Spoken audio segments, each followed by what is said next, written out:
Hello and welcome everyone to the Maryland series on reproductive system pharmacology. आजको topic चाहिँ hormonal कन्ट्रासेप्टिभमा छ र main चाहिँ कम्बाइन्ड ओसिपीमा बेस्ड हुनेछ र आजको टपिक चाहिँ अब हामीले कन्ट्रासेप्टिभ्स भनेको चाहिँ खासमा नन हर्मोनल र हर्मोनल हुन्छ है। आजको हाम्रो टपिक भनेको चाहिँ यो हर्मोनल कन्ट्रासेप्टिभ्स हो।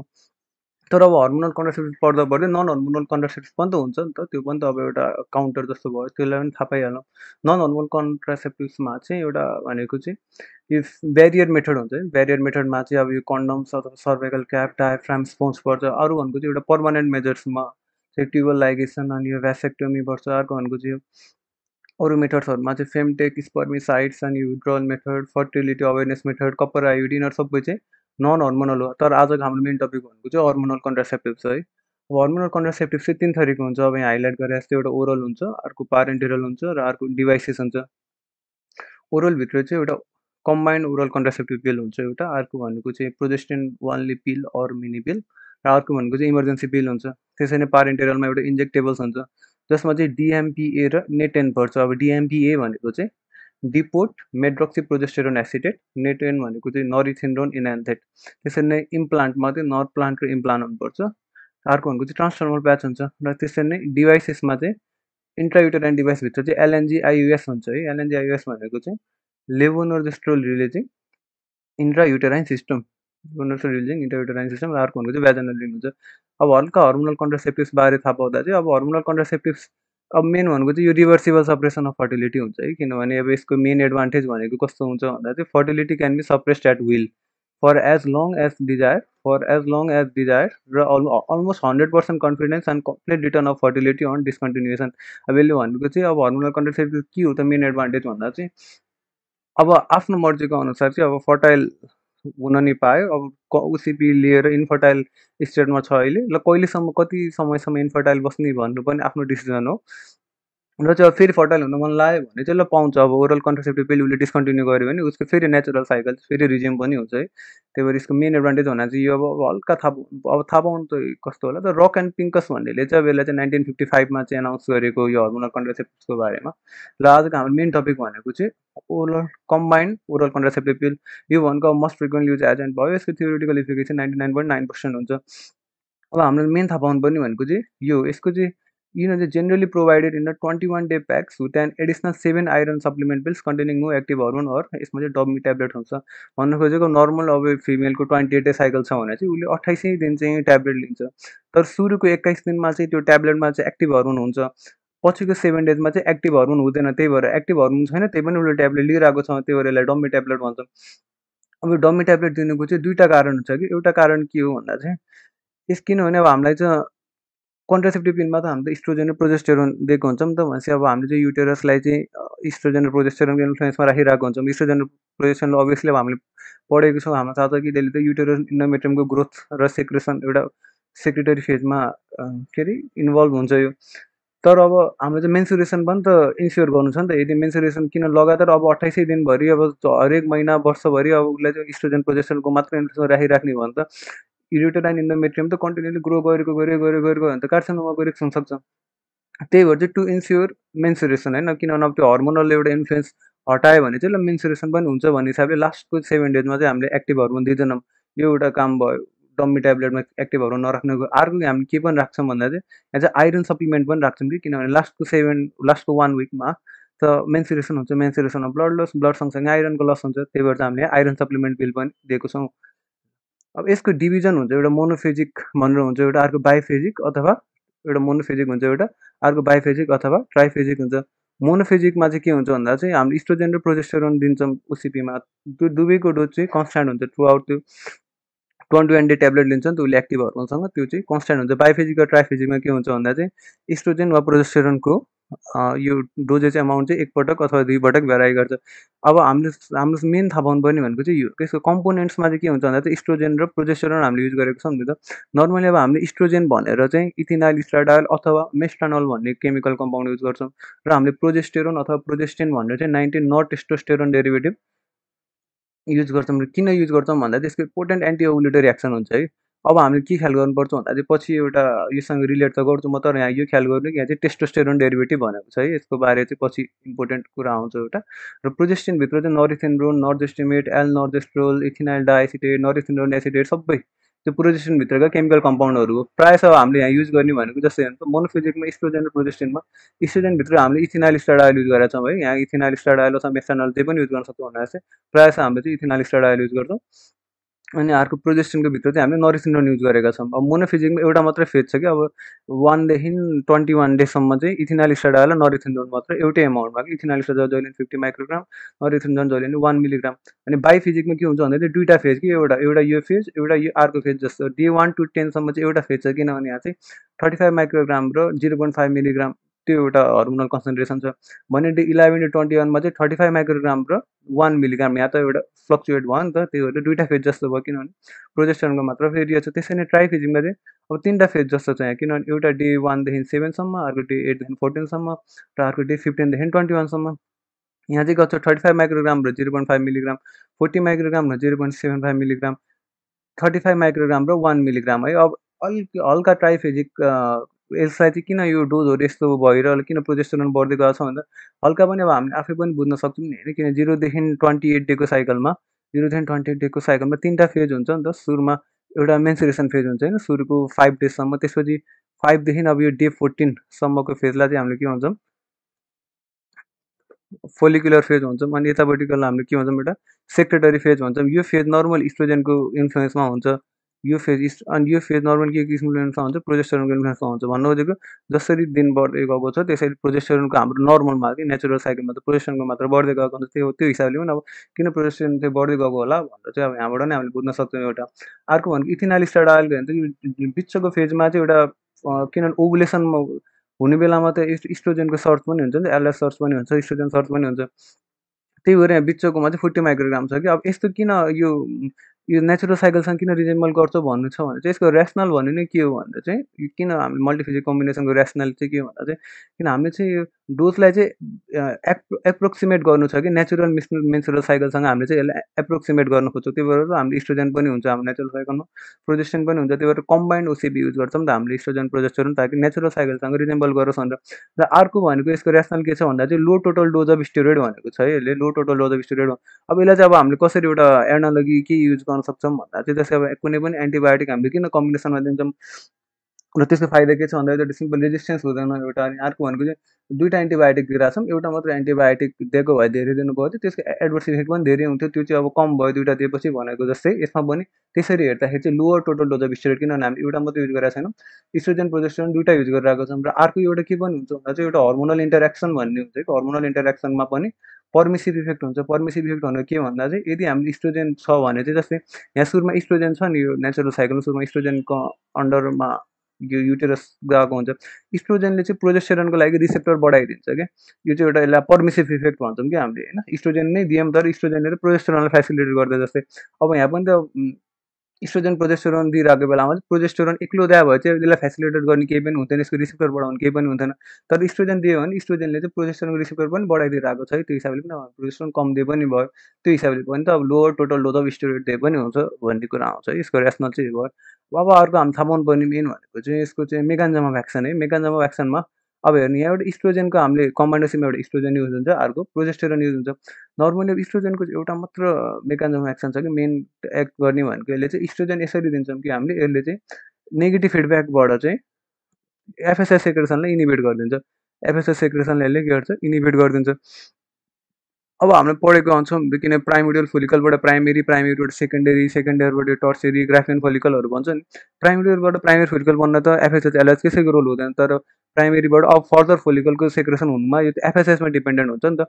अब एफएसएच चाहिँ अब इस्ट्रोजेनले एफएसएचलाई इनिबिट गरिदियो भने त फोलिकलको ग्रोथ एन्ड डेभलपमेन्ट हुन पाउनु भएन, एउटा त्यो भयो। अर्को प्रोजेस्टेरोनले चाहिँ एलएच सेक्रेसनलाई इनिबिट गरिदिएको भएर चाहिँ एलएच सेक्रेसन, अब एलएचको रोल कस्तो थियो भन्दा एलएचले एउटा कोलाजिनेज एक्टिभिटीबाट चाहिँ फोलिकलको वाललाई विक गराउने। अर्को भनेको चाहिँ एलएच हर्मोनले चाहिँ यो फोलिकलमा चाहिँ यो सोइलिङ एन्ड इडेमा गराउने। यसरी नै दुइटाले चाहिँ ओभुलेसनमा हेल्प गर्थ्यो, दुइटा मेथडको थ्रु ओभुलेसनमा हेल्प गर्छ एलएचले।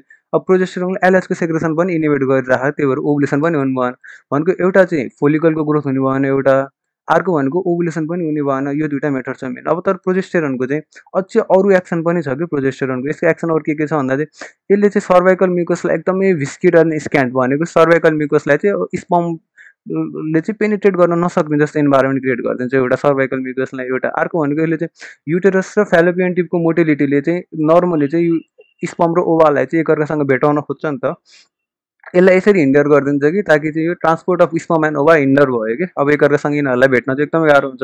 अब अर्को यदि भेट भइहाल्यो भने पनि अब प्रोजेस्टेरोन कस्तो काम छ भन्दा चाहिँ यसले चाहिँ त्यो किनभने ब्लास्टोसिस्ट इम्प्लान्ट हुने भनेको चाहिँ युटेराइन इन्डोमेट्रियममा हो। त्यो इन्डोमेट्रियममा चाहिँ नर्मल्ली चाहिँ अब ग्लाइकोजेन एकदमै रिच इन्भाइरोमेन्ट हुन्छ, किनभने ब्लास्टोसिस्ट त एकदमै इनर्जी रिक्वायरिङ एउटा सेलको स्टेज हो नि त। अब त्यसले के गर्छ भन्दा चाहिँ ग्ल्यान्डुलर प्रोडक्सन अफ ग्लाइकोजेनलाई नै एकदमै कम गरिदिएको छ कि। त्यही भएर यदि ब्लास्टोसिस्ट फर्टिलाइज भएर ब्लास्टोसिस्ट बनिहालेछ भने पनि ब्लास्टोसिस्ट चाहिँ सर्भाइभ गर्न चाहिँ के गर्छ, सक्दैन कि, किनभने इनर्जी नै घटेको छ, diminish energy for the blastocyst to survive in the uterus है। यसको चाहिँ यो मेकानिजम एक्सन यो भयो। अब अर्को हामी थाहा पाउनुपर्ने भनेको एडभर्स इफेक्ट। अब इस्ट्रोजेनको कारणले गर्दा के छ adverse effect? Adverse effect as whole मेनमा भन्दा चाहिँ नन सिरियस छ एउटा, अर्को भनेको चाहिँ सिरियस छ है। एउटा ब्रोडली भन्दा नन सिरियस र सिरियस छ। अब नन सिरियसमा हेरौँ हामीले, नन सिरियसमा इस्ट्रोजेनको कारणले गर्दाखेरि चाहिँ नजिया हुन्छ एउटा, अर्को हेडेक हुन्छ, अर्को ब्रेस्ट टेन्डरनेस हुन्छ, अर्को फ्लुइड रिटेन्सन हुन्छ है। अब ब्रेस्ट टेन्डरनेस किन पनि हुनसक्छ भन्दा चाहिँ नर्मली अब इस्ट्रोजेन ब्रेस्टमा त एउटा इपिथेलियल, ब्रेस्ट एउटा टिस्यु हो नि त, ब्रेस्ट टिस्यु एउटा इपिथेलियल कम्पोनेन्ट र स्ट्रोमल कम्पोनेन्ट हुन्छ। इपिथेलियलभित्र पनि डक्टल कम्पोनेन्ट र अल्भुलर कम्पोनेन्ट हुन्छ। इस्ट्रोजेनले चाहिँ डक्टको ग्रोथ बढी गराउँछ नि त, त्यही भएर पनि एउटा इन्गोर्जमेन्ट अथवा टेन्डरनेस जस्तो फिल हुन्छ। प्रोजेस्टेरोनको कारणले गर्दाखेरि चाहिँ वेट गेन हुन्छ, एक्ने र हिर्सिडिजम हुन्छ है। अघि मैले भनेको थिएँ कि हामीले प्रोजेस्टेरोन युज गर्दाखेरि चाहिँ, अघि हामीले यहाँ के भनेको थियौँ, प्रोजेस्टेरोन युज गर्दाखेरि हामीले के छ 19 नट टेस्टोस्टेरोन डेरिभेटिभ युज गरेका छौँ होइन। त्यही भएर यो प्रोजेस्टेरोनको स्पेसिफिक एडभर्स इफेक्ट एक्ने र हिर्सिडिजम के हो, एन्ड्रोजेनिक एडभर्स इफेक्ट हो नि त यो त, किनभने प्रोजेस्टेरोनमा 19 नट टेस्टोस्टेरोन डेरिभेटिभ युज गरेका छौँ। त्यो एन्ड्रोजेनिक डेरिभेटिभको साइड इफेक्ट चाहिँ यो यहाँ देखियो है, एडभर्स इफेक्ट एक्ने र हिर्सिडिजम देखियो। अर्को भनेको कोलाजमा भन्ने हुन्छ है। अब कोलाजमा भनेको कस्तो भन्दा सिम्पल एउटा टर्मिनोलोजी हो। अब केही कुरा देखिन्छ, pigmentation of cheeks, nose and forehead यस्तो पनि देखिन्छ यो ओसिपी दिँदाखेरि। अब यस्तो देखेको कन्डिसनलाई चाहिँ कोलाजमा भन्छ, सिम्पल एउटा टर्मिनोलोजी। अब हामीले मेन थाहा पाउनु सक्नुपर्ने भनेको चाहिँ विड्रोल ब्लिडिङ र ब्रेक थ्रु ब्लिडिङ हो है। अघि हामीले भनेको थियौँ कि 4 हप्ताको ट्याब्लेटको ड्युरेसन हुन्छ, जसमा लास्ट विकमा चाहिँ हामीले चाहिँ कुनै त्यो ट्याब्लेटमा चाहिँ एक्टिभ हर्मोन हुँदैन। त्यो एक्टिभ हर्मोन नभएको हुनाले युटेरसको अब त्यो हर्मोनल सपोर्ट हराउँछ, त्यही भएर नै चाहिँ मेन्सुरेसन हुन्छ भनिन्छ।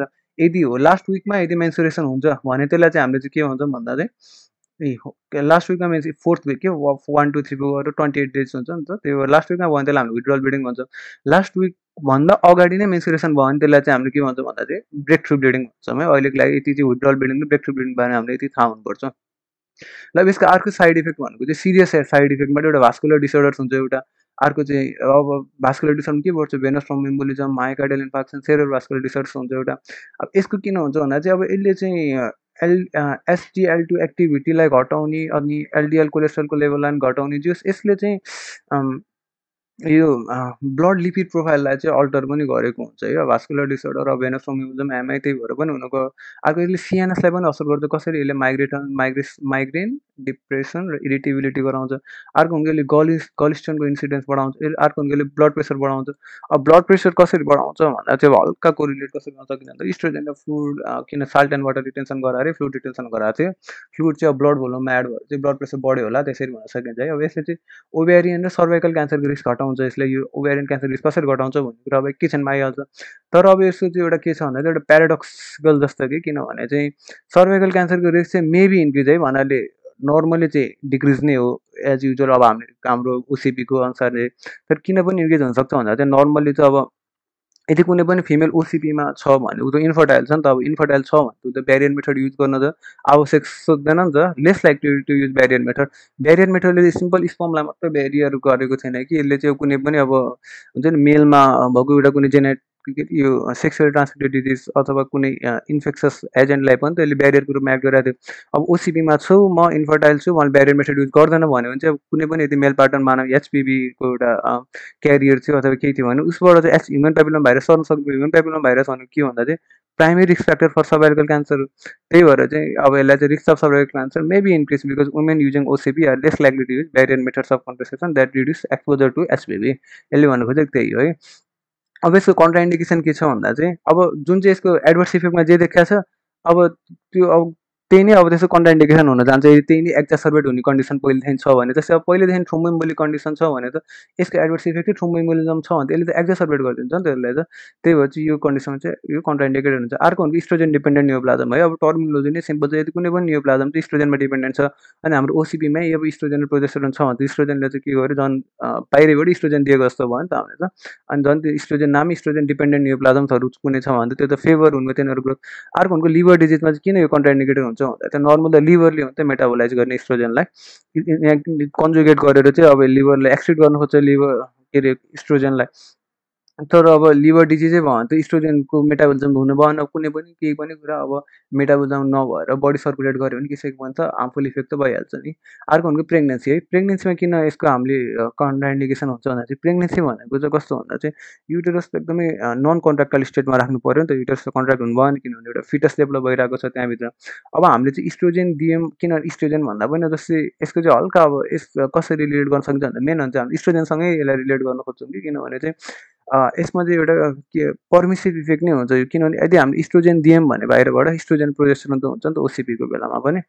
अनि यो इस्ट्रोजेनले चाहिँ अब युटेरसको इन्डोमेट्रियमलाई अक्सिटोसिनको रिसेप्टरसँग चाहिँ सेन्सिटाइज गरिदिन सक्छ। अनि त्यो अक्सिटोसिनले त युटेरसको कन्ट्राक्टिलिटी बढाइन्छ। अब प्रेग्नेन्सीमा त युटेरस नन कन्ट्राक्टाइल हुनुपर्ने तर युटेरसले अक्सिटोसिनलाई फेभर गरेर अक्सिटोसिनको एक्सन चाहिँ कन्ट्राक्टिङ युटेरसलाई कन्ट्राक्ट गर्ने, त्यो भन्दा बेबी त एक्सपेल हुनसक्छ। तर प्रेग्नेन्सीमा त हामीलाई त नन कन्ट्राक्टाइल इन्भाइरोमेन्ट चाहिएको छ, त्यही भएर प्रेग्नेन्सीमा पनि अब यो चाहिँ कन्ट्राइन्डिकेटेड हुन्छ। अब सँगसँगै अब यसलाई प्रेग्नेन्सीमा पनि किन कन्ट्राइन्डिकेटेड हुन्छ भन्दा चाहिँ अब इस्ट्रोजेन र प्रोजेस्टेरोनको पनि अब फिटसलाई चाहिँ कुनै एडभर्स इफेक्ट पनि हुन्छ। अब अर्को भनेको चाहिँ यो suspected overall genital or breast malignancy किन भन्दा चाहिँ यो इस्ट्रोजेन डिपेन्डेन्ट नियोप्लाजममा नै यस्तो कुरा आउँछ है यहाँ पनि। अर्को एडोलेसेन्समा किन यो कन्ट्राइन्डिकेटेड हुन्छ भन्दा चाहिँ यो इपिफाइजियल क्लोजर नट कम्प्लिटेड भनेको छ नि यसले चाहिँ, इन हुम इपिफाइजियल क्लोजर नट कम्प्लिटेड भनेको चाहिँ किनभने यो ग्रोथ स्पटको एडोल्सेन्ट भनेको त एउटा ग्रोइङ स्टेज हो नि त एडोल्सेन्स स्टेजमा त। तर यो नर्मल इपिफाइजियल प्लेटको क्लोजर काम गर्ने इपिफाइजियल प्लेटलाई क्लोज गर्ने काम भनेको चाहिँ इस्ट्रोजेनले गरेको हुन्छ कि। अब हामीले बाहिरबाट ओसिपीमा इस्ट्रोजेन प्रोजेस्टेरोन दियौँ भने त्यो इस्ट्रोजेन चाहिँ इपिफाइजियल प्लेटमा एक्ट गरेर चाहिँ अर्ली क्लोजर गरिदियो भने त के हुनु पऱ्यो, ग्रोथ नहुने भयो अथवा त्यो सर्टनेस अफ हाइट नबढ्ने भयो नि त। त्यही भएर चाहिँ यसलाई चाहिँ in home epiphyseal closure has not completed भनेर भन्छौँ है। अब अर्को भनेको चाहिँ यसले चाहिँ हाइपर लिपिड किन अघि भनेको चाहिँ यसले चाहिँ ब्लड लिपिड प्रोफाइललाई असर गर्छ। अब हाइपर टेन्सन किन भयो होला किनभने त्यसले ब्लड प्रेसर बढाउँछ भन्ने चाहिँ अब स्मोकर, ओबिज वुमेनहरूमा, युटेरियन लियोमामा, अनडायग्नोज भेजाइनल ब्लिडिङ सबैमा चाहिँ कन्ट्राइन्डिकेटेड हुन्छ। अब यसको बेनिफिसियल इफेक्ट के छ भने एउटा त वान त अभियस छ कि एउटा अनवान्टेड प्रेग्नेन्सी यसले अभोइड गर्छ किनभने फिमेल त इन्फर्टाइल स्टेटमा छ, किन त्यसले एफएसएच एलएसलाई इनिबिट गरेको छ। अर्को भनेको अघि त्यहाँ भनेको थियो कि ओभेरियन क्यान्सरलाई कसरी चाहिँ यसले प्रिभेन्ट गर्छ होला अथवा घटाउँछ होला भन्दा चाहिँ किनभने यसले चाहिँ ओभुलेसन हुन दिँदैन नि त। नर्मली अब ओभुलेसन हुने कसरी भन्दा चाहिँ त्यो के अरे यो ओभ्यारीको लाइनिङ वाल चाहिँ रप्चर भएर चाहिँ त्यो ओभा रिलिज हुने हो नि त। अब त्यो लाइनिङ वाल रप्चर भयो भने फेरि लाइनिङ वाललाई त फिल गर्नु पऱ्यो। अब हामीले एउटा क्लिनिकल्ली अब कसरी सोध्न सक्छौँ भन्दा पनि अब कुनै पनि घाउ चाहिँ हिल हुँदाखेरि स्कार टिस्यु भन्नुपर्छ नि त। अब त्यो नै बढी स्कार टिस्यु बढी जम्मा भयो भने त एउटा कन्डिसन छ नि केलोइड भन्ने, हो यहाँ पनि त्यस्तै हुनसक्छ होला है भन्ने। किनभने अब वाल रप्चर भएको छ भने स्कार टिस्युले त्यसलाई फिल गर्नु पऱ्यो। अब स्कार टिस्यु फिल हुँदाखेरि अब चान्सेस छ कि स्कार टिस्यु चाहिँ बढी आइदियोस्, बढी फिल भइदियो होला, त्यो भएर क्यान्सर गर्न सक्छ भन्नुहुन्छ। यहाँ चाहिँ लेस ओभुलेसन लेस स्कारिङ अफ ओभ्यारी हुन्छ, त्यही भएर चाहिँ अब स्कारिङ नै कम छ भने त क्यान्सरको रिस्क पनि घट्ने भयो। अब इन्डोमेट्रियल कार्सिनोमाको रिस्क यसले कसरी घटाउँछ भन्दा चाहिँ अब यो चाहिँ यहाँ छ यसको प्रोजेस्टिन जुन हामीले प्रोजेस्टेरोन दिएको छौँ यसले चाहिँ एकदम इन्स्योर गर्छ कि prompt bleeding at the end of cycle and blocks the risk of developing endometrial carcinoma due to estrogen action alone. अब यो मैले कसरी यसलाई बुझाउँछु भन्दा चाहिँ अब हर्मोनल रिप्लेसमेन्ट थेरापीसँग एउटा के छ भन्दा चाहिँ हामीले कहिले पनि इस्ट्रोजेन सँगै दिँदैनौँ है। अब इस्ट्रोजेन र प्रोजेस्टेरोन किन हामीले जहिले पनि सँगै दिन्छौँ भन्दा चाहिँ यहीँ भने जस्तै प्रोजेस्टेरोनले चाहिँ प्रम्प्ट ब्लिडिङ चाहिँ इन्स्योर गर्छ। तर एउटा कन्डिसन छ, अब सर्टेन एउटा कन्डिसन छ जसमा चाहिँ अब इस्ट्रोजेन मात्रै दिए पनि हुन्छ। कुन कन्डिसन भन्दा चाहिँ यदि हिस्टेरेक्टोमी छ, अब युटेरसै छैन भने अब हामीले मेन प्रोजेस्टेरोन दिएको काम भनेको के भन्दा चाहिँ प्रम्प्ट ब्लिडिङ भएर चाहिँ carcinoma unopposed action of oestrogen मात्र भएर चाहिँ कार्सिनोमा नबोस् भन्ने। अब कुनै फिमेलमा चाहिँ अब युटेरसै छैन भने त अब हामीले चाहिँ इस्ट्रोजेन मात्र दिए पनि हुन्छ है।